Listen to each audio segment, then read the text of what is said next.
Have you ever heard of a love so strong it transcended death? Or was it just a dark, twisted obsession? Today, we re-diving into one of the most bizarre and unsettling stories of the 20th century. The tale of Karl Tanzler and the woman he refused to let go of, even after she died. Our story begins in 1931, in the sunny tropical setting of Key West, Florida. This is where 54-year-old Karl Tanzler, a radiology technician at a local hospital, first laid eyes on 22-year-old Maria Elena Milagro de Hoyos. Elena was breathtakingly beautiful, but she was tragically ill, suffering from tuberculosis, which at the time was practically a death sentence.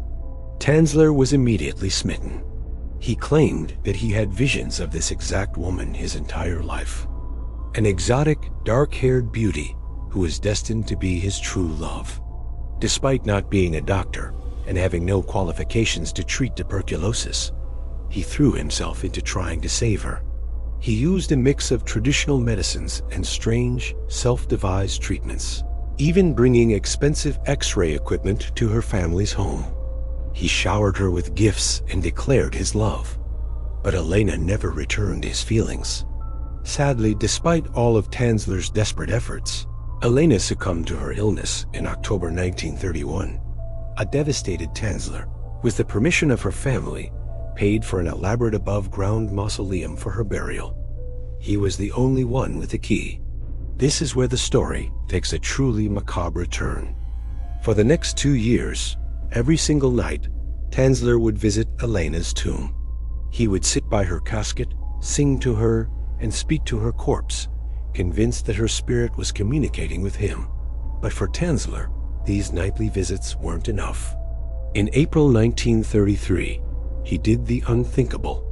Under the cover of darkness, he removed Elena's decaying body from her casket, loaded it onto a toy wagon, and brought it back to his home.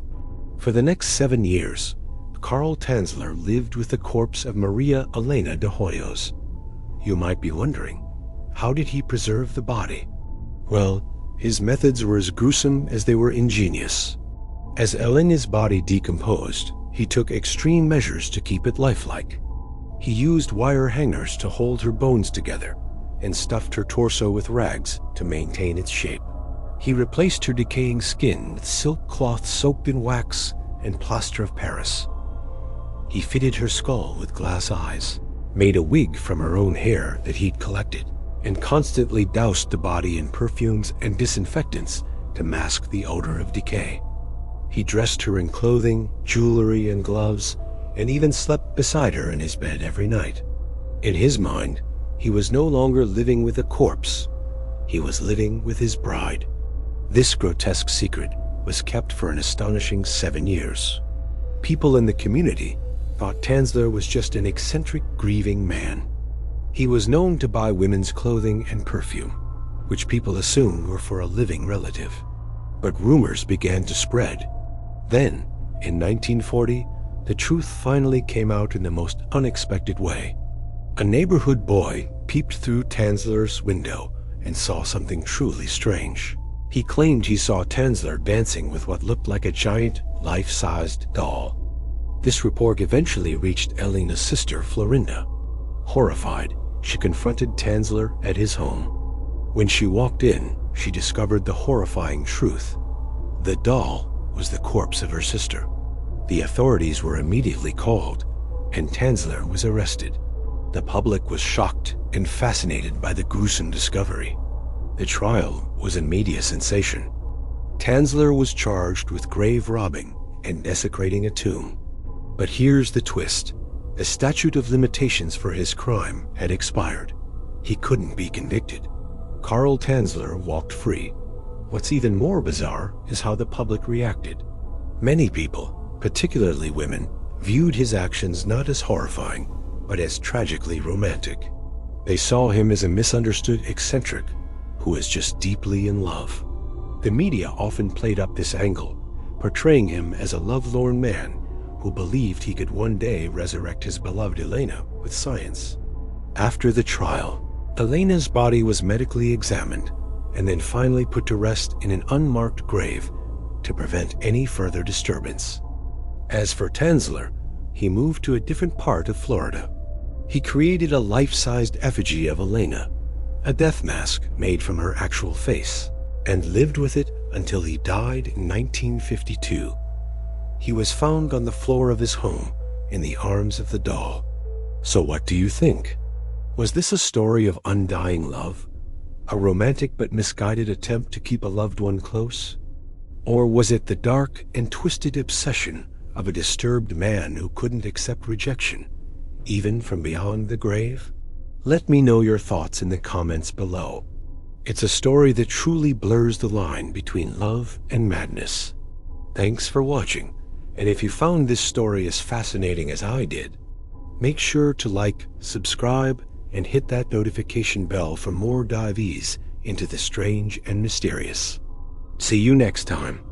Have you ever heard of the Jesus People? For one family, this group is at the center of a 40-year-old mystery involving a missing couple, a lost baby, and a car returned under the most bizarre circumstances. This is the tragic and baffling story of Dean and Tina Clouse. In January 1981, a dog led its owner to a gruesome discovery in a wooded area just outside of Houston, Texas. The remains of a man and a woman were found, but with little evidence to go on, their identities remained a mystery for decades. They became just another John and Jane Doe in a sea of unsolved cases. For over 40 years, their families were left wondering what had happened to them. Fast forward to late 2021. Thanks to incredible advances in forensic genealogy, investigators were finally able to put a name to the John Doe.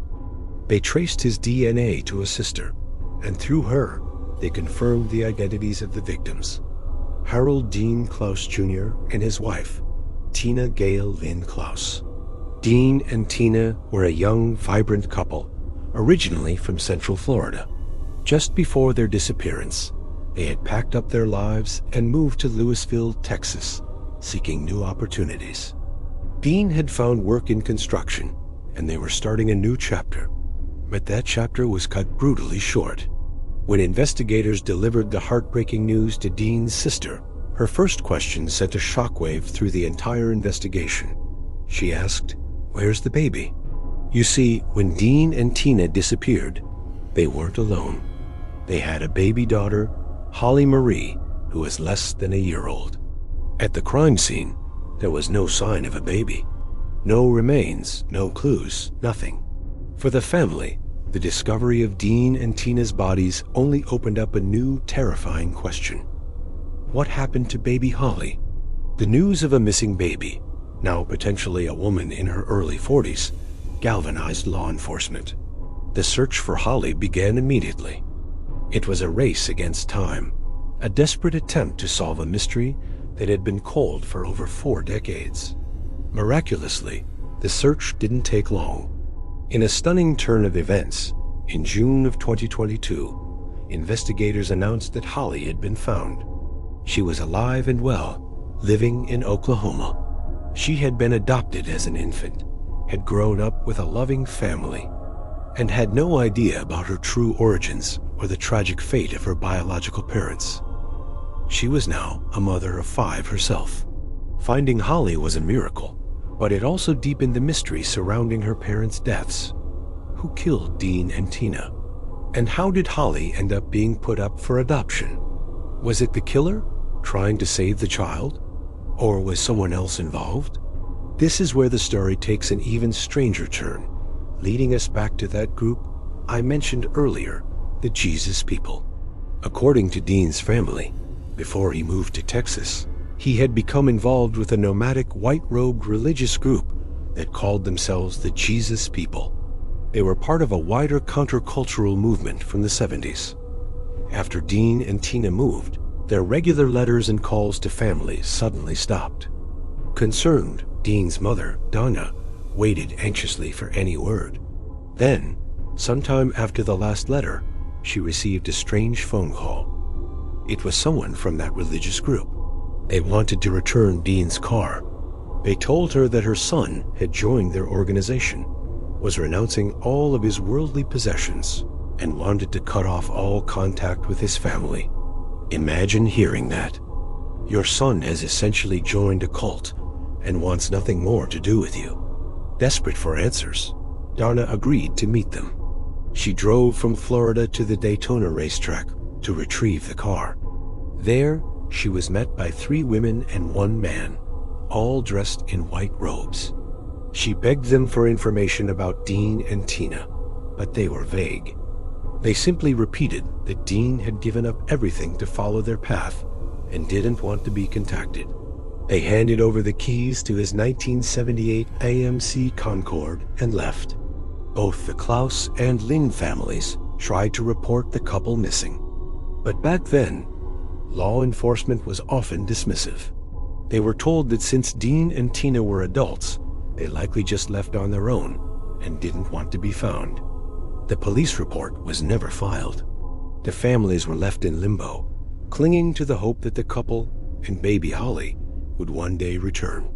The discovery of their bodies and the miraculous finding of Holly proved that the story told by the Jesus people was a lie. Dean and Tina hadn't willingly cut ties. They were murdered.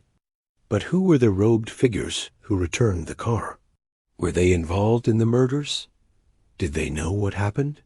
Or were they just pawns in a much larger, more sinister game?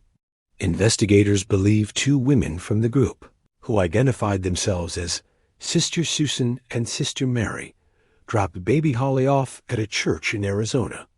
They claimed they were part of a nomadic religious group that practiced vegetarianism and segregation of the sexes. They also mentioned they had previously left another baby at a laundromat. This raises so many more questions. Was this group a legitimate, if eccentric, religious organization, or was it a cover for something much darker? The identity of the person or people who killed Dean and Tina Clouse remains unknown. The motive is a complete mystery. Was it a robbery gone wrong? Was it related to Dean's involvement with the religious group? We simply don't have the answers. What we do have is a story of incredible loss and unbelievable reunion. After more than 40 years of not knowing her family, Holly has since been in contact with her biological relatives.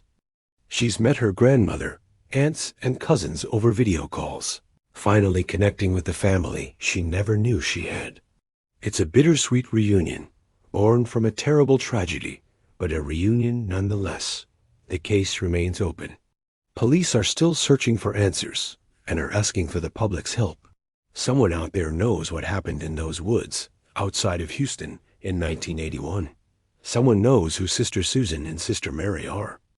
Someone holds the key to unlocking this 40-year-old mystery and finally bringing justice for Dean and Tina Clouse. What do you think happened? Let me know your theories in the comments below. This case is a stark reminder that even after decades, new technology and dedicated investigators can bring answers to families who have all but given up hope. Thanks for watching, and if you found this story as compelling as I did, please like this video and subscribe for more true crime mysteries. See you next time.